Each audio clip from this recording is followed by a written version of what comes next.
आज हम लोग स्ट्रक्चर ऑफ एटम का लेक्चर नंबर 5 को पढ़ेंगे। उसमें से पढ़ेंगे डुअल बिहेवियर ऑफ मैटर्स, ये टॉपिक है। इस टॉपिक को आज हम लोग पूरा डिटेल कवर करने वाले हैं। तो चलिए देरी ना करते हुए इसके बारे में पढ़ते हैं। तो लिखेंगे इन 1924 de Broglie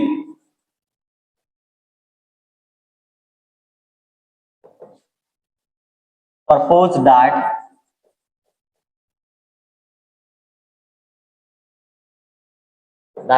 an electron behave as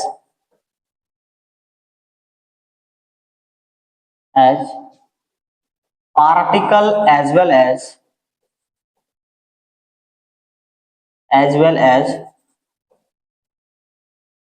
waves।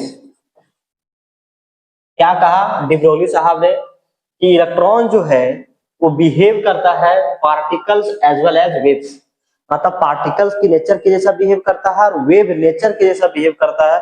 हमारे डी ब्रोगली साहब ने एक बताया अपना थ्योरी में, ठीक है। और फिर बोलेंगे दिस मीन्स दैट इसका मतलब हुआ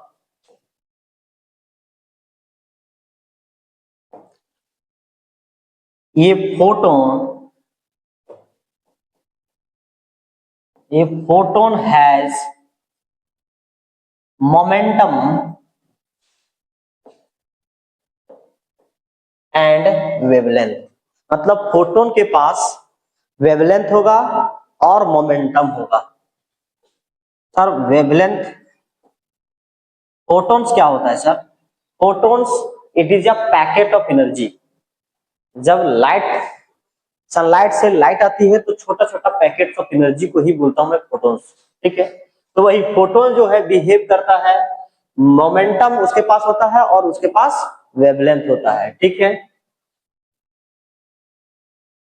तो electrons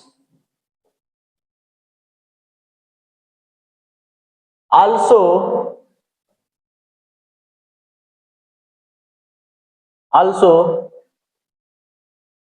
has momentum and wavelength। मतलब इसीलिए क्या हुआ, इलेक्ट्रॉन के पास भी क्या होता है, मोमेंटम और वेवलेंथ होता है। कौन बताए हैं? हमारे डी ब्रोगली साहब ने कहा कि इन 1924 में डी ब्रोगली प्रपोज किया कि that an at electrons behave as particles as well as waves. This means that इसका मतलब हुआ कि ये फोटॉन्स के पास क्या होगा, मोमेंटम होगा एंड वेवलेंथ होगा। सो electrons also has a momentums and wavelength, मतलब इलेक्ट्रॉन के पास मोमेंटम और क्या होगा, वेवलेंथ पक्का होगा, ठीक है। अब ये क्या किए डी ब्रोगली साहब ने? कुछ नहीं किए। जो प्लांक क्वांटम थ्योरी दिए और जो आइंस्टाइन थ्योरी दिए, दोनों को क्या किए, दोनों को पकड़ लिए और दोनों को मर्ज किए। ये मतलब जो डी ब्रोगली साहब है, जो अपना कुछ नहीं दिया, वो दोनों का इक्वेशन को पकड़ के एक नया इक्वेशन निकाल दिया।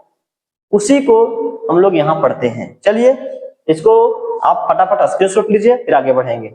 चलिए ठीक, चलिए इसका में क्या है आइए देखते हैं।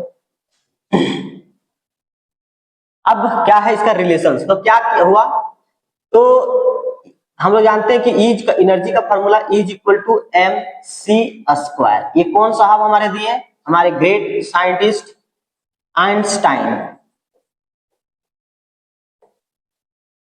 आइंस्टाइन थ्योरी से आया,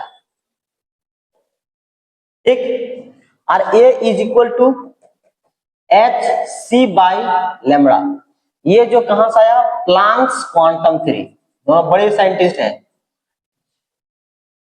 क्वांटम थ्योरी, दोनों को किया मर्ज किया। तो इक्वेशन नंबर इसको 1 माना डी ब्रोगली और इसको माना, दोनों को लिखेंगे फ्रॉम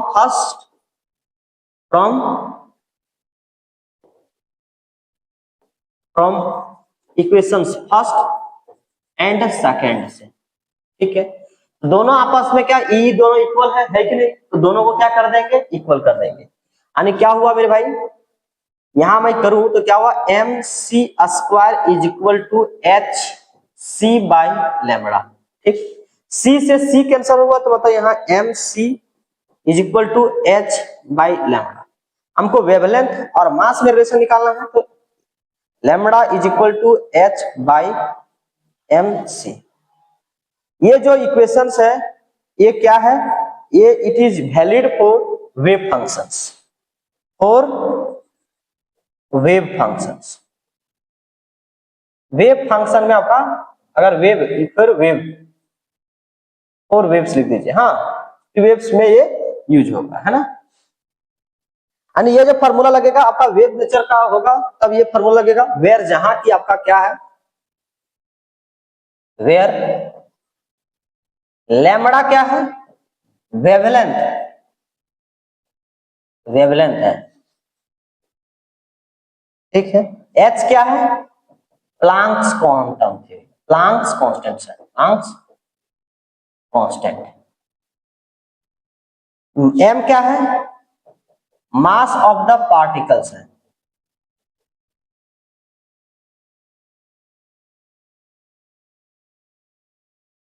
सी क्या है, स्पीड ऑफ द लाइट है, या फिर speed of the particles, speed of light,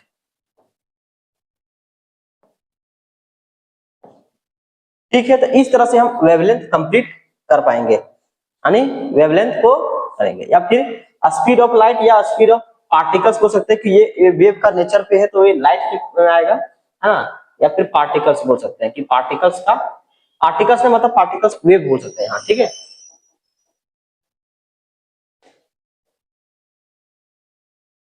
ठीक है, तो इस फॉर्मूला को हम यूज करेंगे, ठीक है। अगर मैं यहां लिखूं कि लैम्बडा इज इक्वल टू यहां एच बाई एम भी, तो ये क्या होगा, फॉर पार्टिकल नेचर में यूज होगा, क्या होगा, for particle nature, particle nature में यूज करेंगे इस फॉर्मूला को, तो ध्यान रखेंगे दोनों फॉर्मूला रखें, ठीक है। इसका पहला फर्स्ट बार आप स्क्रीनशॉट ले लिए, चले आगे, चलिए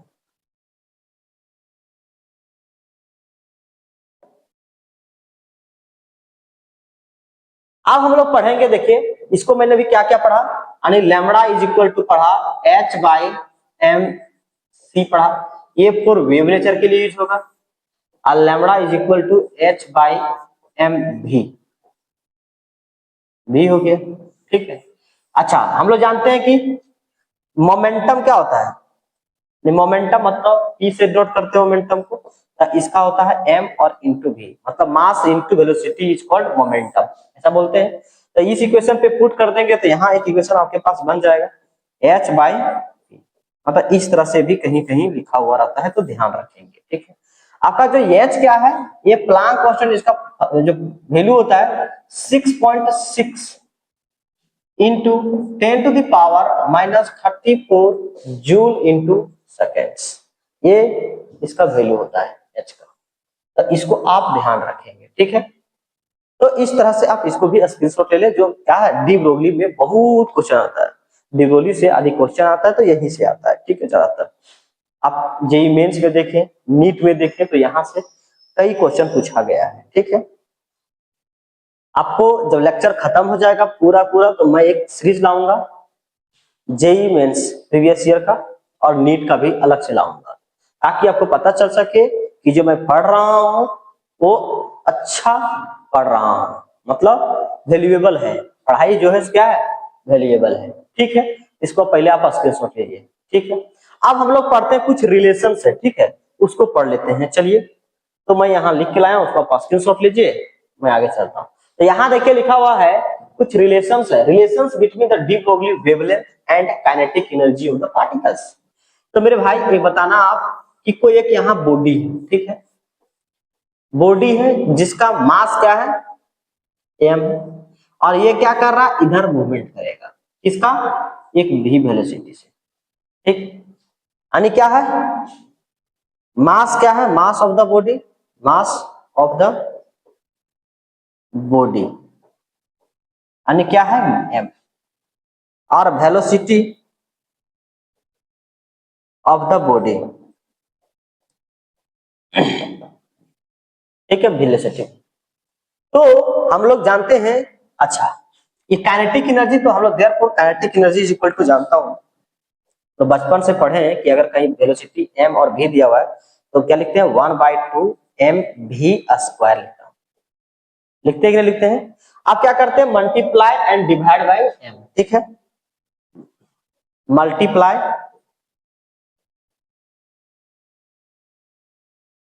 मल्टीप्लाई मल्टीप्लाइड लिखिए,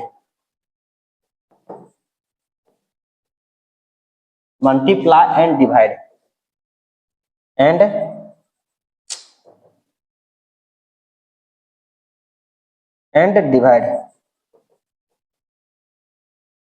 डिवाइडेड बाय m, ठीक है। तो इसको मल्टीप्लाई करते हैं, kinetic energy is equal to 1/2 mv² यानी mv² इंटू m/m, ठीक है, मतलब मल्टीप्लाई डिवाइड कर दिए तो कोई दिक्कत नहीं हुआ है ना। चलो kinetic energy is equal to क्या हो जाएगा, मल्टीप्लाई करेंगे तो 1/2 m² और यहाँ क्या आएगा v² m आएगा। कोई दिक्कत कोई दिक्कत नहीं होना चाहिए।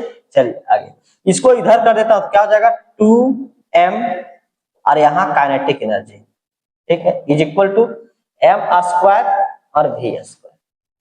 और हम लोग जानते हैं v not diet, equation number इसको 1 लेना है, ठीक है। और हम लोग जानते हैं देयरफॉर काइनेटिक एनर्जी नहीं, हम लोग क्या जानते हैं लैम्बडा, और लैम्बडा इज इक्वल टू जानते हैं, lambda is equal to h/mv, ठीक। तो इसको देखो यहाँ mv स्क्वायर है यार, कोई दिक्कत नहीं है। Equation number 2, equation 1 putting on second we get. अगर मैं यहां फिर से लिखूं mv स्क्वायर तो ये रूट आएगा है कि नहीं, इसे मान लो यहाँ लिखूं, मैं फिर से लिखूं 2 काइनेटिक एनर्जी यहाँ ऐसे, तो इसके अंदर में रूट आएगा और इज इक्वल टू यहाँ mv आएगा। बात समझ में आया? भाई जब यहाँ स्क्वायर है तो ना तो इधर क्या आता है रूट आता है, ठीक, यानी लैम्बडा इज इक्वल टू आपके पास आ जाएगा h/mv जगह में a वाला, तो इक्वेशन नंबर इसको 2 मान ले, है ना, इसको मान ले। आप मान सकते हो उसको भी, लेकिन आपको थोड़ा दिक्कत होगा इसीलिए मैं इसको मान लिया इक्वेशन नंबर, ठीक। यहाँ mv जगह में क्या लिखते हैं रूट अंडर 2m और काइनेटिक एनर्जी, यानी काइनेटिक एनर्जी का देखिए इन्वर्सली प्रोपोर्शनल है लेकिन रूट में है, ठीक है। तो इस फार्मूला को भी आप ध्यान रखेंगे क्योंकि न्यूमेरिकल में बहुत सारा क्वेश्चन आता है। अगर मैं क्वेश्चन लाया हूं तो इसी पे एक क्वेश्चन बनेगा, मैं क्वेश्चन लाया हूं कुछ तो इस पे एक क्वेश्चन बनने के लिए तैयार है, तो इसको आप स्क्रीनशॉट लीजिए। आगे समझ में, एक बार मैं समराइज कर दूंगा जितना सारा फार्मूला है, आपको समझ में पूरा आ जाएगा। चलिए चले, ये हुआ कंप्लीट। अब दूसरा देखिए क्या है, अब हम मेरे पास यहां आता है कुछ और भी कुछ फार्मूला इंपॉर्टेंस है, उसके बारे में जानते हैं। इफ ये particles carrying a charge q, मान लीजिए कि कोई पार्टिकल्स जो है q चार्ज कैरिंग करता है, is accelerated with the potential difference, मतलब दो पोटेंशियल डिफरेंस में q चार्ज एक्सेलरेट कर रहा है v से, मतलब ऐसे इसका पोटेंशियल डिफरेंस कितना v है, then kinetic energy is given as, तो कितना काइनेटिक एनर्जी होगा वही आपको कैलकुलेट करने के लिए कहा जा रहा है। चलिए आइए मेरे भाई यहाँ देखो, मैं यहाँ पोटेंशियल डिफरेंस क्रिएट करता हूं, ठीक है, ये पॉजिटिव से,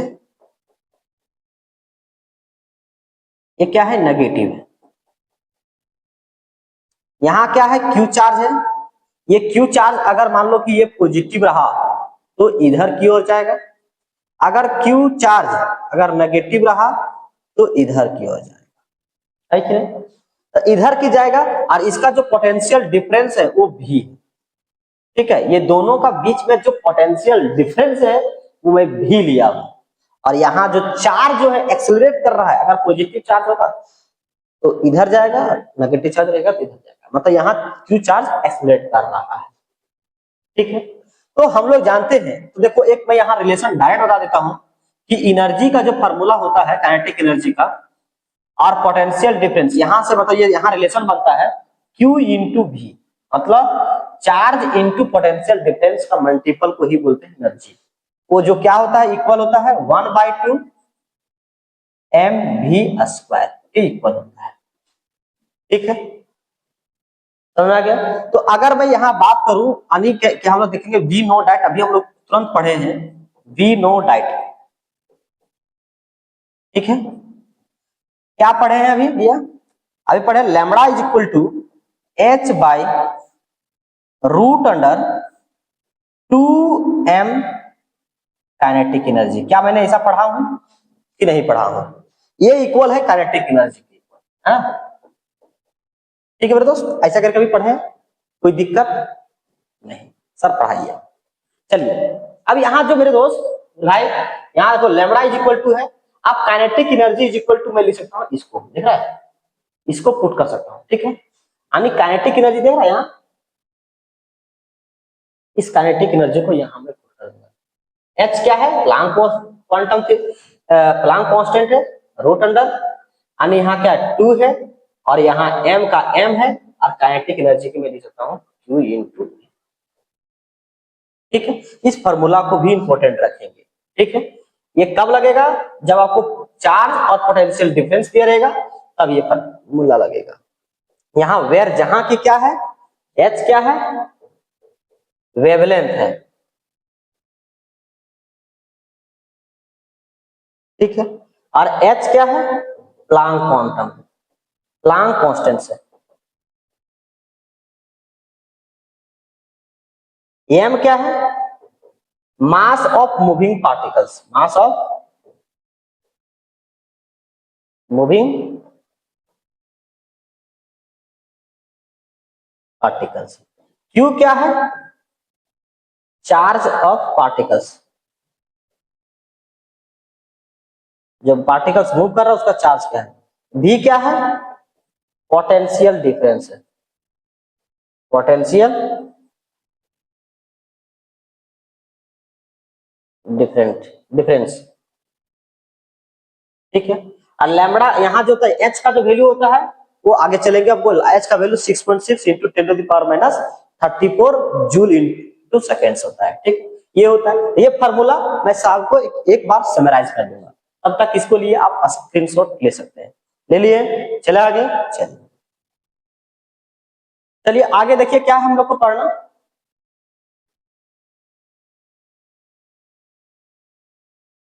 अब हम लोग पढ़ेंगे कैलकुलेशंस ऑफ लैम्बडा ई, मतलब वेवलेंथ ऑफ इलेक्ट्रॉन्स, इलेक्ट्रॉन्स का वेवलेंथ कितना होगा उसको कैलकुलेट करेंगे। ठीक, ये जितना सारा इंपॉर्टेंस है पढ़ने में टफ लगता है, लेकिन जब क्वेश्चंस आएगा तो आप आसानी पूर्वक से बना सकते हैं। तो थोड़ा धैर्य रखें और वीडियो को पूरा कंटिन्यू करके सारा फार्मूला एक बार इकट्ठा करें। उसके बाद मैं क्वेश्चंस लाया हूं कुछ, उसको भी कर लेना है।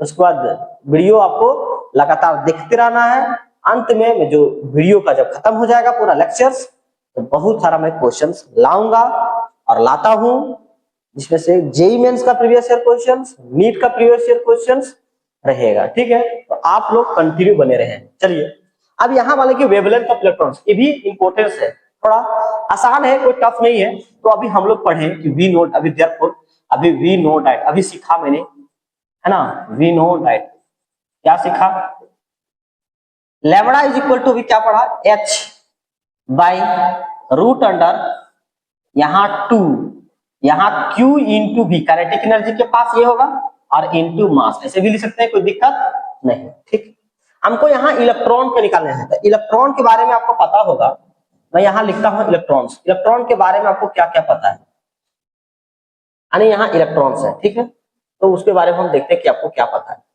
तो इसका बताओ, यहां देखो, अच्छा चार्ज कितना होता है, क्यू मतलब चार्ज होता है, इसका मतलब क्या होगा, charge of electrons. Charge of electrons कितना होता है बताओ, 1.6 इंटू 10⁻⁻19 कूलम होता है चार्ज में। चार्ज ऑफ इलेक्ट्रॉन कितना होता है, यहाँ इलेक्ट्रॉन ले सकते हैं कि इलेक्ट्रॉन का चार्ज, ठीक है। और मास ऑफ इलेक्ट्रॉन्स मेरे भाई कितना होता है बता देना आप, कमेंट करके जरूर बताइए कितना होता है। 9.1 इंटू 10⁻, ऐसा यूनिट में लिखना है, -31 kg, ठीक है, हो गया। ये तो क्या है, पोटेंशियल डिफरेंस तो पता नहीं है ना, तो इसको पता नहीं है, तो इसको सारा वैल्यू यहाँ पुट करने के बाद, और अच्छा H का वैल्यू भी क्या होता है 6.6 into 10⁻34 joule into seconds. Joule तुम गया होगा भूल, फिर भी करो कबूल, ठीक है। तो आइए लैम्बडा इज इक्वल टू क्या होगा, H बाई रूट अंडर, सभी का वैल्यू पुट करने पर मैं डायरेक्ट लिख देता हूं, आपको कैलकुलेट करने की कोई जरूरत नहीं है, कैलकुलेट है ना। आइए इसको जब सारा वैल्यू पुट करने पर तो क्या आएगा आपके पास, यहाँ लैम्बडा इज इक्वल टू आ जाएगा 12.27 बाई, ये सब वैल्यू पुट करने के रूट अंडर, यहाँ पोटेंशियल डिफरेंस इंटू 10⁻⁻10, और लैम्बडा का यूनिट क्या होता है मीटर्स, तो ये क्या आएगा मीटर्स। अगर इसको थोड़ा और बढ़ाएं तो क्या होगा, lambda is equal to 12.27 under by root under भी, मतलब भी नहीं है, ये पोटेंशियल डिफरेंस है, और यहां लिखूंगा ए नॉट, तो इसको आप अंडरलाइन कर सकते हैं, ठीक है। तो ये भी फॉर्मूला इंपॉर्टेंस है, आप इसको फटाफट स्क्रीनशॉट लीजिए, उसके बाद मैंने आगे चलता हूं, ठीक है। वेयर जहां की आपके पास क्या है, ज्यादा कंफ्यूजन ना होते हुए कि ए लैम्बडा क्या है, वेवलेंथ है, कि वेवलेंथ ऑफ द पार्टिकल्स, और यहाँ भी क्या है, यहाँ क्या है potential difference, potential difference, clear हो गया, हो गया कि नहीं होगा। चलिए आगे चलते हैं, ले लिए स्क्रीनशॉट लीजिए फटाफट, ले लिए, चल आगे चलिए। आगे जो हमको पढ़ना है वो कैलकुलेशंस ऑफ प्रोटॉन्स पढ़ना है, क्या करना है, प्रोटॉन। जिस तरह से इलेक्ट्रॉन मैंने पढ़ाई किया उसी तरह से प्रोटॉन्स पढ़ना है कि वेवलेंथ ऑफ प्रोटॉन्स कितना आता है, ठीक है। तो चलो, यानी वहां क्या था, वेवलेंथ ऑफ इलेक्ट्रॉन्स, तो वेवलेंथ ऑफ इलेक्ट्रॉन्स यहां देख सकते हैं कि आपके पास कितना वैल्यू आया, वेवलेंथ ऑफ इलेक्ट्रॉन्स आपके पास यहाँ आया, तो वेवलेंथ ऑफ यहाँ इलेक्ट्रॉन ले सकते हैं, ठीक है। यानी यहाँ आप जो लिख सकते हैं वो लैम्बडा ई लिख सकते हैं, ठीक है, क्या सकते हैं लैम्बडा ई, ठीक, क्योंकि सारा वैल्यू मैंने पुट कर दिया है ना, मतलब वेवलेंथ ऑफ इलेक्ट्रॉन्स आया है ना। चलिए ले लिया स्क्रीनशॉट, ले लीजिए। अब लिखेंगे वेवलेंथ ऑफ प्रोटॉन्स देखेंगे, तो हम लोग फिर से वही भैया कि वी नो डाइट, क्या जानते हैं, lambda is equal to H by root under 2। देखो एक बार आप पढ़ लेंगे तो आपको, हमको लगता है कि कोई दिक्कत नहीं होगा, ठीक। अच्छा मैं प्रोटॉन के बारे में जानता हूं, P इज इक्वल टू क्या होता है, प्रोटॉन्स, मास ऑफ प्रोटॉन्स कितना होता है, मास ऑफ प्रोटॉन्स होता है, बताइए जल्दी बताइए फटाफट, यहाँ 1.67 इंटू 10⁻⁻27 kg होता है। अगर ग्राम में बात किया जाए तो 1.67 इंटू 10⁻⁻24 ग्राम। अगर मास, अच्छा ये क्या है आपके पास Q, चार्ज कितना होगा इसका, तो Q और यहाँ P जो होगा आपके पास चार्ज वो 1.6 इंटू 10⁻⁻19 कूलम, सेम चार्ज होता है इलेक्ट्रॉन के जैसा, ठीक है। H क्या है यार, H 6.6 into 10⁻⁻34 joule into second, ठीक है मेरे दोस्त भाई। चलो मजा आ रहा है कि नहीं आ रहा है, अगर मजा आ रहा है तो अपने दोस्तों के में शेयर कर सकते हैं, ठीक है। चलो आनंद के साथ पढ़िए मेरे भाई, ठीक है। चलो देखो नीट का जो, और जो जेई का जो तैयारी कर रहे हैं, अगर जो नीट का जो तैयारी करते हैं तो रेगुलर बेसिस पे 30 क्वेश्चन अप्रॉक्स बनाइए, तभी जाके सिलेक्शन होगा। अगर नहीं बनाते हैं तो लिख लीजिए कि सिलेक्शन नहीं होगा, कभी नहीं हो सकता है। और जेई वाले आप क्या कीजिए, शॉर्ट नोट बनाइए आप लोग, ठीक है, और फार्मूला सब लिख लीजिए एक साथ, क्योंकि आप में जो क्वेश्चन आता है ज्यादातर वो क्वेश्चन न्यूमेरिकल बेस्ड आता है, और नीट में जो क्वेश्चन आता है वो आपका थ्योरेटिकल बेस्ड थोड़ा आता है, ठीक है। तो आप लोग मेहनत कीजिए और मैक्सिमम से मैक्सिमम क्वेश्चन बनाइए, एक बार लेक्चर को कंप्लीट कीजिए, उसके बाद बार बार आप क्वेश्चन का प्रैक्टिस करेंगे तो आपका सिलेक्शन अच्छा कंडीशन पे जा रहा है। और हाँ, मैं बोल रहा हूं कि ज्यादा क्वेश्चन बनाने की जरूरत नहीं है, आपको केवल प्रीवियस ईयर क्वेश्चन पूरा बार बार मल्टीपल टाइम्स बनाना है।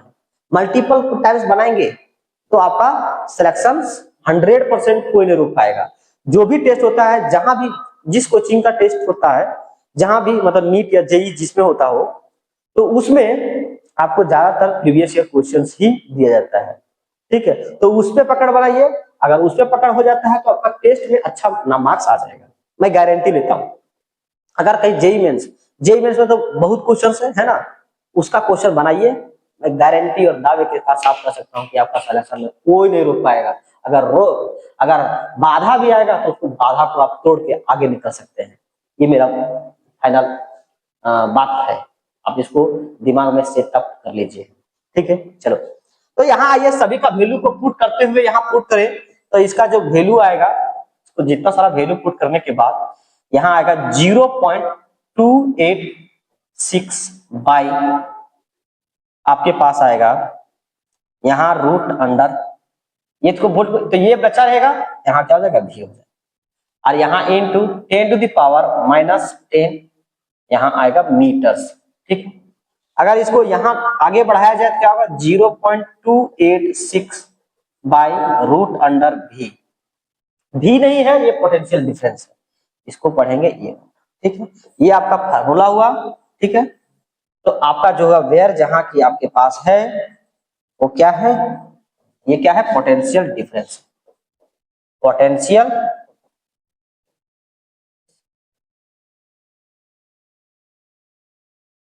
ठीक है। तो इसको आप फटाफट स्क्रीनशॉट लीजिए, ले लिए, चला गए, चलिए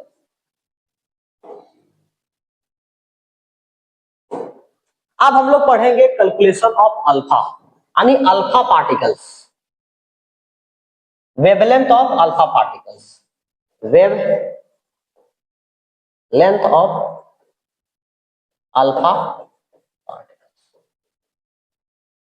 अल्फा पार्टिकल कैसा चार्ज पार्टिकल्स है, बताना कमेंट में करके, यदि आपको पता है तो आप जरूर कमेंट करेंगे, कोई भी गूगल नहीं करेगा, गूगल करके नहीं बताने का, ठीक है। आप लोग बताइए कमेंट करके, ताकि हम भी देखें कि आपको क्या पता है कि अल्फा पार्टिकल्स क्या है। चलिए, तो यहाँ क्या होता है, पहले अल्फा पार्टिकल्स समझते कि क्या है अल्फा पार्टिकल्स। तो क्या होता है, helium doubly ionized, helium doubly ionized particles is called alpha particles. यहाँ 2, यहाँ 4 और 2 पॉजिटिव, यानी helium doubly ionized particles is called alpha particles होता है। इसमें मास कितना होता है मेरे भाई, यहाँ देखो मास ऑफ अल्फा पार्टिकल्स की बात की जाए, अल्फा पार्टिकल्स तो कितना होगा, तो यहाँ मास देखिए कितना है, यहाँ 4 है, यानी 4 के मल्टीपल में होगा, 4 मास होगा, है ना, 4 मास, यानी 4 मास में, यानी 4 के मल्टीपल में होगा, है ना। यानी 4 का कहने का मतलब कि यहाँ 4 इंटू 9.1, अच्छा पार्टिकल्स प्रोटॉन्स होता है ना, तो इसको थोड़ा मल्टीप्लाई करेंगे, 9 पॉइंट से नहीं, 1.67 into 10 to the power -27 kg होगा, ठीक है। थोड़ा मैं इसको इधर कर लेता हूं ताकि दिक्कत आपको ना आए,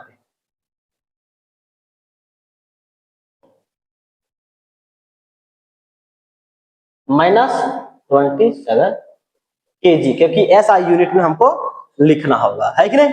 चलिए, और क्या होगा, मास ऑफ इतना हो गया, अच्छा चार्ज कितना होगा, ये तो इलेक्ट्रॉन्स कितना होगा, मतलब इतना प्रोटॉन्स कितना है, चार्ज, तो प्रोटॉन्स और 2 होगा, है ना, तो क्या लिखेंगे, charge of alpha particles is equal to क्या होगा, यहाँ आपके पास यहाँ देखो 2 है, तो यहाँ 2 इंटू 1.6 इंटू 10⁻⁻19 कूलम्स होगा। ठीक है, ध्यान रखें। और रुकेंगे, और रुकिए तो कुछ काम है।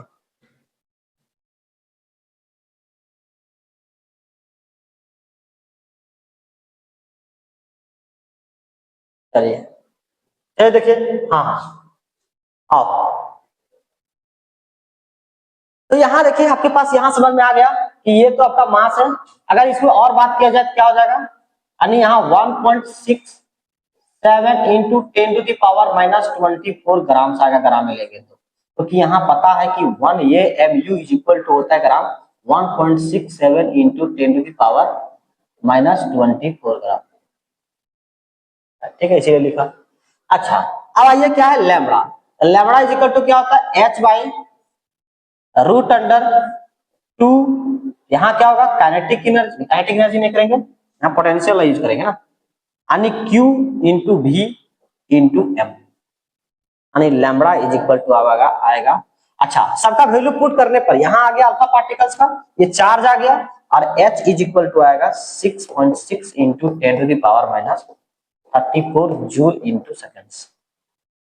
ठीक है, तो सबका वैल्यू पुट करने पर क्या आएगा आपके पास 0.101 आएगा बाई, ये देखो ये वाला का वैल्यू आपको पता नहीं होगा, ठीक है, तो इसको रूट अंडर यहाँ ही लिख देंगे।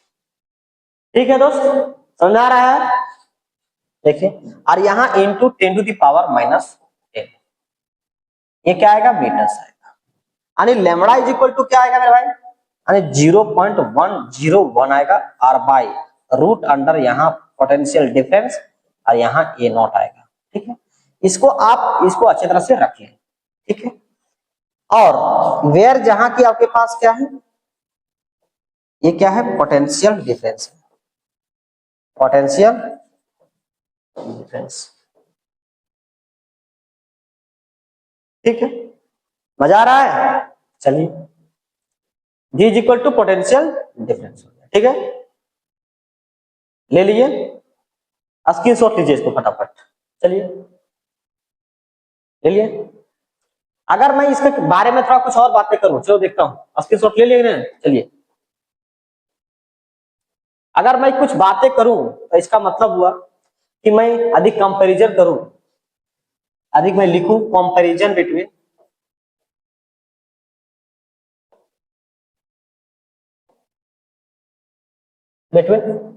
Wavelength of alpha particles common wavelength of protons end of alpha particles में अगर कहीं कंपैरिजन किया जाए तो क्या होगा, तो मुझे अभी यहां पढ़ा कि lambda alpha is equal to होता है 12.27 बाई रूट अंडर भी, यहाँ ए नॉट होता है। ठीक है, ये होता है वैल्यू इसका, है ना। और यहाँ मान लो कि लैम्बडा प्रोटॉन्स अधिक है, प्रोटॉन वेवलेंथ ऑफ प्रोटॉन्स अधिक की बात की जाए तो 12 पॉइंट नहीं कितना होता है 0.286 आएगा, और बाय रूट अंडर भी आएगा, यहाँ ए नॉट आएगा। ठीक है, अगर लैम्बडा ऑफ अल्फा पार्टिकल्स के बारे में बात किया तो 0.101 आएगा, और यहाँ रूट अंडर पोटेंशियल डिफरेंस आएगा, और यहाँ ए नॉट आएगा। आप बताइए देख के कि कौन बड़ा है, तो भैया देखो ये बड़ा है, ये तो सारा कुछ सब में सेम है ना, ये तो सारा कुछ सेम है, लेकिन बड़ा कौन है, ये है। और सबसे ज्यादा लैम्बडा अल्फा, भाई ये नहीं, इलेक्ट्रॉन का ज्यादा होगा प्रोटॉन से, और उसके बाद अल्फा से, ये आपके पास इस तरह से वैल्यू आएगा। ठीक है, तो इसको आप नोट डाउन कर लीजिए। ठीक है, तो ये सभी जो फार्मूला है इंपॉर्टेंट है, तो समरी कर ले हम लोग। चलो, चलिए समरी करते हैं, उसके बाद मैंने क्वेश्चन करता हूं। चलो, समरी ये है कि मैंने क्या पढ़ा, कौन सा क्या फार्मूला डी ब्रोगली से पहुंचा है, तो इसका समरी क्या करें। तो समरी ये है, हमारे डी ब्रोगली से अगर कहीं क्वेश्चन आता है तो ये जो यहाँ इस बोर्ड स्लाइड में लिख रहा हूं वो वही पढ़ के आप चले जाएंगे, तो मैं गारंटी करता हूं कि कोई एक भी क्वेश्चन छूटने वाला नहीं है। तो डी ब्रोगली से चलिए यहाँ पढ़ लें कि डी ब्रोगली से कौन कौन सा इसका फार्मूला होता है। तो चलिए, तो आपके पास लैम्बडा का जो पहला वैल्यू आया था, फार्मूला आया था H बाई एम सी था। ये क्या था, फिर वेव नेचर के लिए यूज करते फॉर्मूला थे। लैम्बडा इज इक्वल टू क्या कर देंगे, H बाई एम भी, ये फिर पार्टिकल नेचर के लिए यूज करते हैं। ठीक, इसको लैम्बडा इज इक्वल टू लिख सकते हैं H बाई, इसके जगह पे P लिख सकते हैं क्योंकि मास इनटू वेलोसिटी मोमेंटम होता है। ठीक, अगर और बात की जाए, अगर काइनेटिक एनर्जी और वेवलेंथ के बीच में रिलेशंस हम लोग पढ़े हुए थे, तो क्या पढ़े थे, lambda is equal to H by, है ना, root under 2 kinetic energy into mass. और क्या पढ़ेंगे, लैम्बडा इज इक्वल टू, देखो अगर और बात की जाए तो H बाई, ठीक है, अगर यहां इसके बारे में क्या होता है, पोटेंशियल डिफरेंस 2 इंटू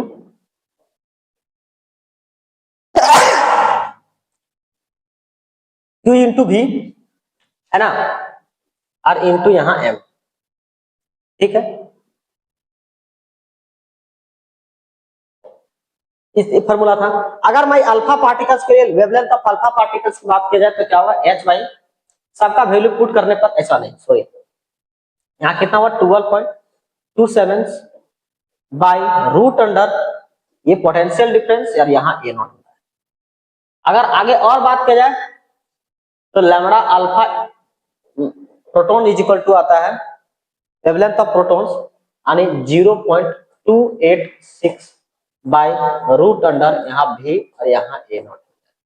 ठीक है, अगर अल्फा पार्टिकल्स के लिए बात किया जाए तो 0.101 हो जाएगा और यहाँ रूट अंडर यहाँ भी हो जाएगा, यहाँ ए नॉट। ये सभी इंपॉर्टेंस फार्मूला है डी ब्रोगली से रिलेटेड, तो इसको आप समरी के रूप में, एक स्लाइड के रूप में, एक पेपर के रूप में आप अपने वॉल पे रख लें, चिपका लें या सटा लें और उसके बाद आप बार बार उसको मेमोराइज करें, तो क्या होगा, आपको लर्न हो जाएगा। चलिए चलिए, ये हो गया। आप कुछ क्वेश्चन से देखिए,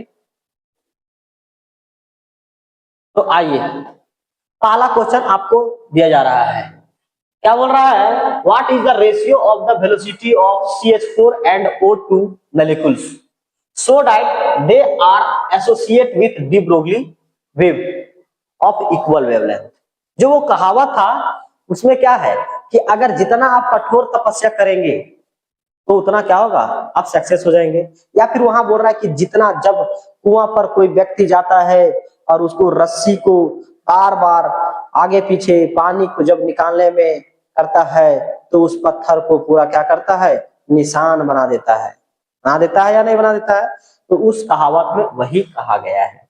उसी तरह से आपको क्या करना है, ज्यादा से ज्यादा प्रैक्टिस करना है मेरे भाई। ठीक है, तब क्या होगा, मेमोराइज हो जाएगा।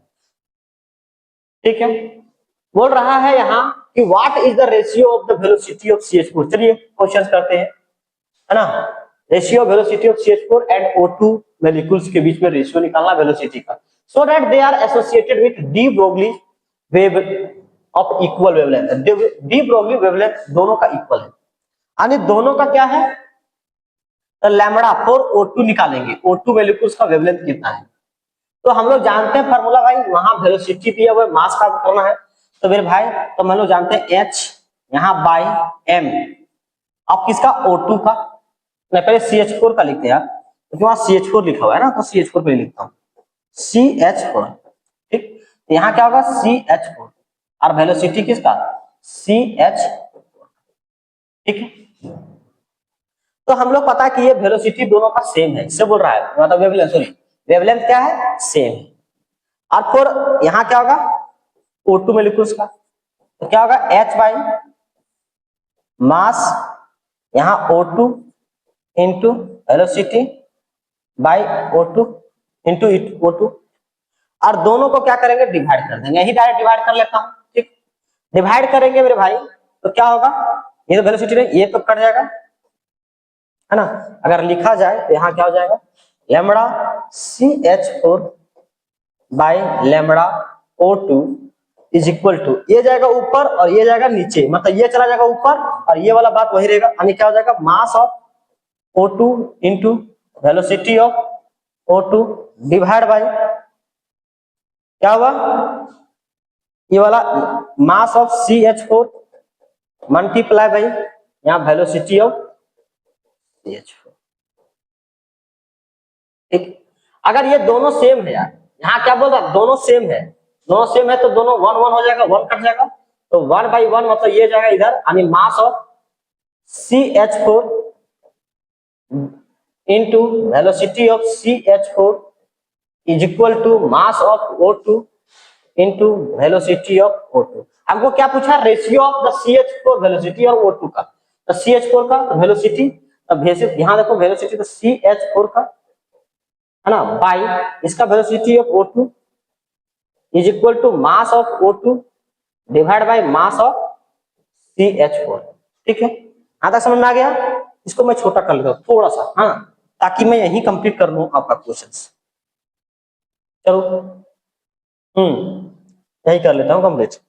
चलिए यहां देखिए क्या होता है, यहाँ वेलोसिटी, अब मास ऑफ O2 निकाले, मास ऑफ O2 कितना होता है 32 ग्राम होगा, और मास ऑफ CH4 कितना होगा मेरे भाई, यानी 12, और यहाँ कितना हुआ 16 ग्राम। आइए इसे वैल्यू पुट करते हैं, CH4 by velocity of O2, यहाँ कितना होगा मेरे भाई, O2 का कितना होगा 32 ग्राम डिवाइड बाय 16 ग्राम, यानी velocity of CH4 divide by velocity of यहाँ O2 इज इक्वल टू यहाँ कितना आएगा 2/1, यानी इतना रेशियो आएगा। बात समझ में है? तो कैसा कैसा क्वेश्चन है, अच्छा क्वेश्चन है या नहीं है, कमेंट करके जरूर बताइए। ठीक है, इसको आप फटाफट स्क्रीनशॉट ले लीजिए, ले लिए, चला आगे चलिए।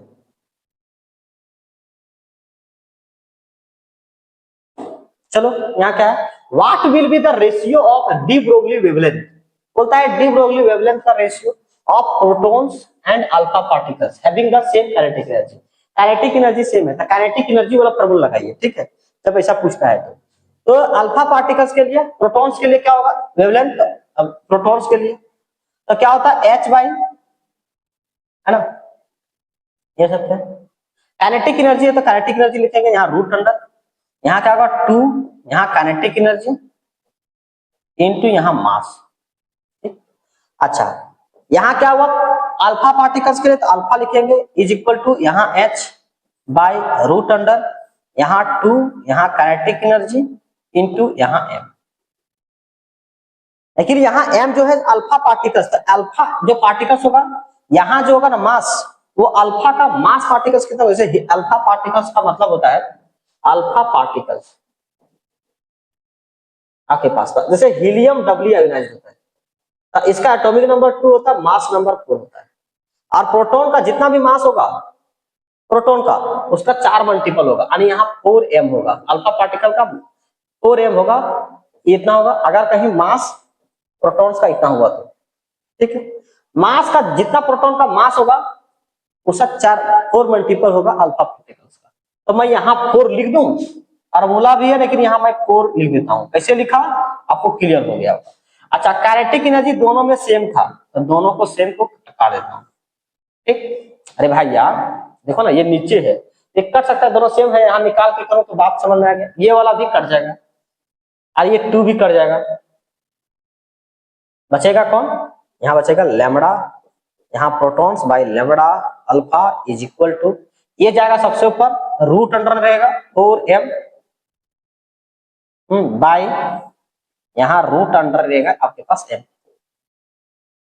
ठीक है, थोड़ा इसको सॉल्व करें तो क्या होगा, lambda p by lambda alpha is equal to root under 4 है तो 4 को क्या लिखेंगे, यहाँ देखो 4 का रूट अंडर 2 होगा और रूट अंडर यहाँ आपके पास m डिवाइड बाय इसका root under m, lambda alpha p protons by lambda alpha is equal to क्या होगा, रूट m कटेगा और 2 बाई यहाँ 1 होगा। ठीक है, तो इस तरह से वैल्यू आएगा। ठीक है, तो ये आपका रिजल्ट हुआ, ये आंसर आपका रेशियो आएगा, वही पूछा है डी ब्रोगली वेवलेंथ, वही डी ब्रोगली वेवलेंथ का रेशियो आएगा। ठीक है, इसको आप फटाफट स्क्रीनशॉट लीजिए। ठीक है, तो आप लोगों को बार बार वीडियो नहीं देखने का, एक बार कोई भी चैप्टर को पढ़िए, जहां से भी पढ़ना होगा आपको पढ़िए, कोई दिक्कत नहीं है, लेकिन एक बार पढ़िए। 1000 बार एग्जाम आता है तो तुरंत बोलते हैं कि चलो ये चैप्टर नहीं हुआ है तो उसको देख लूं, ये गलत बातें हैं, है ना। ज्यादातर क्या कीजिए, आप क्वेश्चन को ज्यादा से ज्यादा बनाइए, तभी सिलेक्शन आपका सही दिशा पे जाएगा। सिलेक्शन आप सही दिशा पे जाएंगे, अगर सिलेक्शन आपको लेना होगा तो।